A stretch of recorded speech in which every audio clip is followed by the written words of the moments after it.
Probablemente si estás leyendo este texto es porque estés cursando alguna materia metodológica o algo así en la facultad o en el profesorado o donde estés. Hola, bienvenido a mi canal donde yo estudio con vos textos de filosofía, música y arte en general. En el video de hoy vamos a estar explicando un texto que ustedes me han pedido, que es ese famoso texto que se llama ¿Qué es esa cosa llamada ciencia?, escrita por Alan Chalmers. La verdad es que tengo que hacerles una pequeña acotación que es anecdótica, pero importante al fin. La cuestión es la siguiente. Cuando ustedes me comentaron sobre este libro, la verdad es que me hizo mucha ilusión poder hablar de este texto porque también fue el material con el cual yo estudié epistemología por primera vez en la universidad y tengo muy lindos recuerdos de la lectura de ese texto. Pero la verdad es que recientemente me mudé y no tenía ni idea en qué caja podía estar la fotocopia con la que yo estudiaba. Así que bueno, como tengo muy lindo recuerdo de este libro, decidí comprarlo y acá está, miren qué hermoso que es. Pero la verdad es que cuando lo empecé a leer, dudé seriamente de mí como estudiante.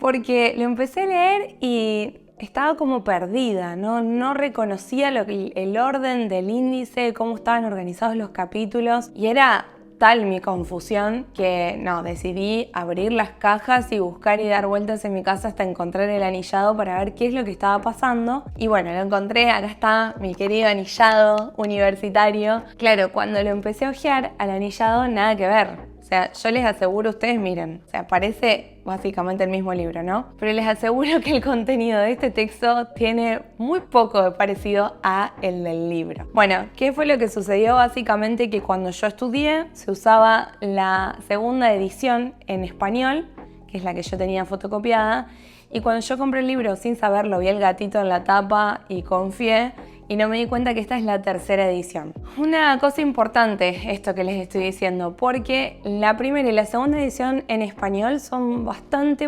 parecidas, pero la tercera edición Chalmers decidió explotar su creatividad y expandir sus horizontes y realmente el libro cambia mucho el contenido, el orden, la manera en la que lo expone y demás. Entonces, quiero hacer esta aclaración porque es importante. Yo voy a estar trabajando sobre la segunda edición, sobre el anillado que yo estudié en la facultad, porque me parece que es el texto que más se cita en las bibliografías en general universitarias y que me parece que es el que la mayoría debemos tener. Así que si tenés esta tercera edición, bueno, probablemente este video te sirva, pero parcialmente.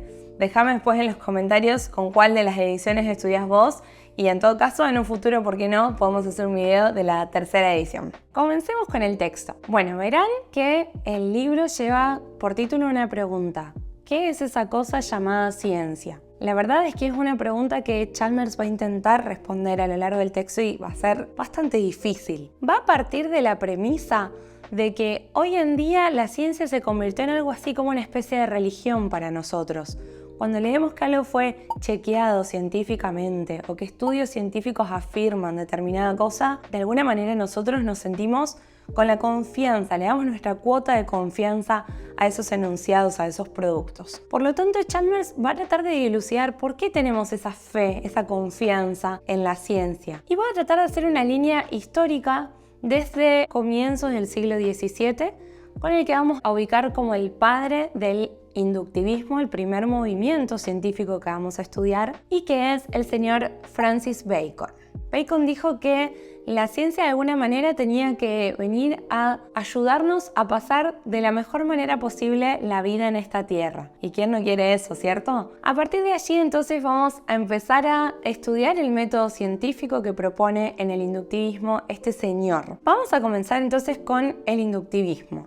Lo primero que va a decir Bacon es que tenemos que dejar de buscar respuestas en los textos griegos. Dejemos de leer a Aristóteles, dice él, porque las teorías griegas sobre el mundo son demasiado poéticas. Entonces él va a decir que si queremos saber algo de la naturaleza y del mundo, se lo tenemos que preguntar a la propia naturaleza. ¿Cómo hacemos eso? Muy sencillo, la tenemos que observar inteligentemente. La experiencia con la naturaleza y con el medio es lo que nos va a dar a nosotros conocimiento. Y ese va a ser el postulado principal que va a tener el inductivismo. ¿Cómo va a ser entonces el observador que va a observar justamente la naturaleza?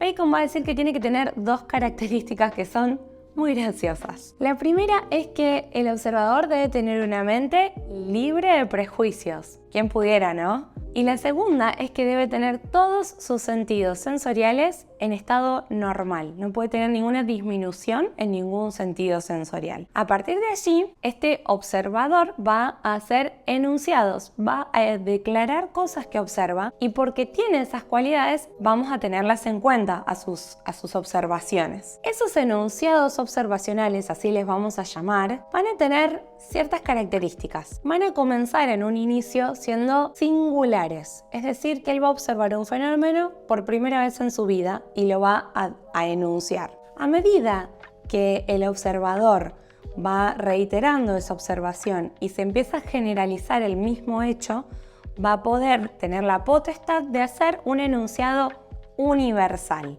Eso quiere decir que de repente ese enunciado singular pasó a ser algo mucho más grande e importante y van a ser estos enunciados universales los que van a conformar el verdadero conocimiento científico. Bien, adentrémonos un poco más en cómo funciona esto de hacer los enunciados singulares y universales. Se va a crear acá lo que se va a llamar el razonamiento inductivo y deductivo. Bacon va a explicar que en una primera instancia vamos a tener un montón de hechos individuales que por algún motivo llaman nuestra atención. El observador los va a mirar y mirar reiteradas veces y va a llegar a una generalidad y va a poder hacer un enunciado. ¿Cómo es que hace este enunciado? Él induce, ese es el procedimiento que va a hacer, va a inducir una generalidad. Yo veo que cada vez que se nubla el cielo, después llueve. Lo vi el lunes, lo vi el martes, lo vi el miércoles, entonces voy a hacer una enunciación universal. Cuando el cielo está nublado, llueve. Y así se van conformando, a grosso modo, las leyes y las teorías que hay científicas sobre el universo y la naturaleza. ¿Para qué sirven estas leyes? Para que el día de mañana una persona que ya conozca estas leyes pueda observar el cielo y pueda predecir, probablemente llueva porque está nublado. Entonces, a partir de ese compendio de leyes y teorías que se van a hacer, vamos a poder usarlas para deducir, bajar el conocimiento a predicciones y explicaciones de los sucesos y los fenómenos que suceden en el mundo. Esta lógica que estamos haciendo de los hechos que se convierten en teoría y que después se pueden deducir en explicaciones, funcionan por medio de algo, una herramienta que está dando vueltas que es la lógica. Porque tenemos lógica, porque tenemos un sentido común, es que podemos inducir teorías y deducir explicaciones. De esta manera podemos aseverar como buenos inductivistas que la experiencia realmente es la fuente del conocimiento verdadero. ¿Cuáles son los problemas que hubo con el inductivismo que de alguna manera permitieron que pasemos a una nueva instancia epistemológica? Los problemas son básicamente tres. Vamos a ir en orden. Él propone en primer lugar un ejemplo que me parece súper esclarecedor para entenderlo. El primer ejemplo que él va a dar va a ser que propone a un observador que mira los cuervos y cada día que se pone a observar los cuervos se da cuenta que los cuervos son de color negro. Y llega a la conclusión de que los cuervos son todos negros porque todos los que él observó a lo largo de mucho tiempo son negros. La realidad que Chalmers observa en esta situación es que yo observo algo y lo enuncio y la justificación de mi enunciado es mi misma observación. Nadie externo a mí está diciendo si lo que yo digo es verdadero o falso. Básicamente tienen que confiar en mí porque yo lo digo, porque yo lo observé. Y esa rueda de que yo lo observo, yo lo enuncio y se justifica porque lo observo, hace que el procedimiento inductivo sea un procedimiento circular, el pensamiento circular. Y ahí está la famosa frase graciosa que dice que el pensamiento circular funciona porque el pensamiento circular funciona, porque el pensamiento circular funciona, etcétera, etcétera. Esa es una de las primeras trabas que tiene el inductivismo. La segunda traba la vamos a hacer también con un ejemplo y un ejercicio que te propongo que le hagas vos también. Observa esta imagen que te estoy mostrando. ¿Qué ves? ¿Puedes ver un pato a lo mejor? ¿O quizás un conejo? O a lo mejor ahora que te dije estas dos opciones, estés viendo al pato y al conejo y tu ojo se adapta de uno al otro.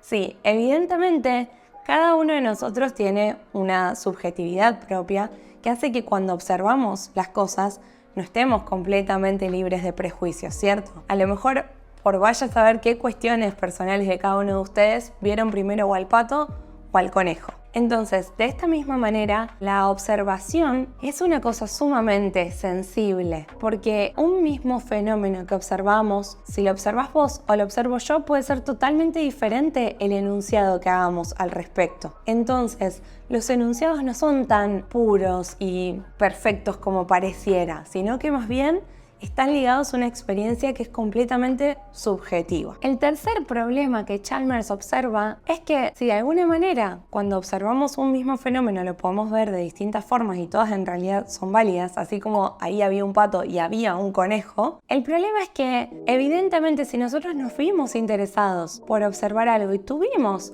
la inteligencia y el conocimiento de elaborar un enunciado sobre lo que observamos, evidentemente nosotros previo a la observación y a la distinción del problema, tuvimos un conocimiento, tuvimos una teoría previa que nos antecedía. Entonces el gran problema del inductivismo va a ser que ese postulado universal que Francis Bacon dijo al comienzo, todo comienza con la observación y la experimentación, en realidad no es tan correcto. Sería más correcto decir que todo comienza con una teoría y a partir de la teoría viene el deseo o la inquietud de hacer una observación. Bien, entonces vamos a avanzar ahora hacia la siguiente corriente científica, que va a ser el falsacionismo. El falsacionismo, guiado por Popper, que va a ser la figura principal en este movimiento, va a nacer justamente porque va a refutar al inductivismo, que es el que acabamos de ver. La primera premisa que va a tener el falsacionismo es que la teoría antecede a la observación. Ese postulado que vimos recién como problemático es allí justamente donde va a nacer el falsacionismo. ¿De qué hablamos cuando hablamos de teoría? ¿Qué queremos decir exactamente dentro del marco falsacionista? ¿Qué es una teoría que antecede a la observación? La teoría va a ser una suposición especulativa que crea el hombre para tratar de generar soluciones. Lo que tenemos que entender acá que es importante es que es una fabricación, una construcción humana. La teoría puede tener fallas porque las creamos nosotros. Entonces, esa observación que vamos a hacer tiene que venir en una segunda instancia y la observación de lo real, del problema concreto que estamos viendo, va a ser la que nos va a decir si nuestra teoría creada por nosotros realmente se sostiene o no se sostiene, si la teoría es verdadera o es falsa. Y es justamente ahí, en ese concepto, donde va a nacer el falsacionismo.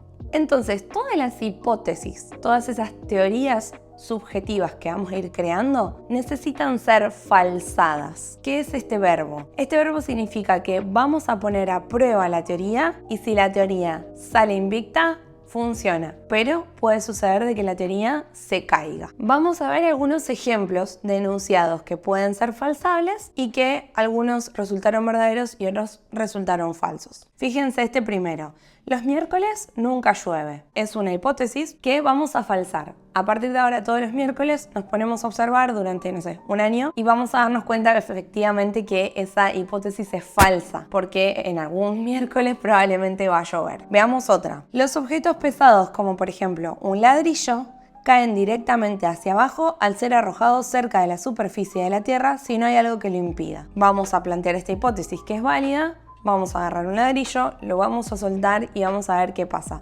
Si evidentemente todas las veces que yo agarré el ladrillo se cayó hacia el suelo, esta hipótesis es verdadera. Y vale porque la falsamos, la probamos a partir de la observación. Eso es básicamente lo que es el falsacionismo. Y a partir de acá, ellos van a decir que la ciencia va a poder progresar gracias al falsacionismo. ¿Cómo es el círculo de progreso de la ciencia? Vamos a partir de que en el mundo hay problemas, hay fenómenos que necesitamos observar y entender cómo funcionan. Una vez que nosotros con todos nuestros conocimientos podemos ver ese problema, vamos a hacer la segunda instancia que es formular una hipótesis. Vamos a inventar ideas y teorías que pueden justificar por qué esto está sucediendo de esta manera. En tercer lugar, vamos a falsar esas hipótesis y allí veremos si la hipótesis sirve y la conservamos o si la descartamos. Una vez que tenemos un conjunto de hipótesis que son válidas, que son valiosas, vamos a poder conglomerarlas y generar una nueva teoría y a partir de subir a esa nueva teoría vamos a tener la posibilidad de observar nuevos horizontes, nuevos fenómenos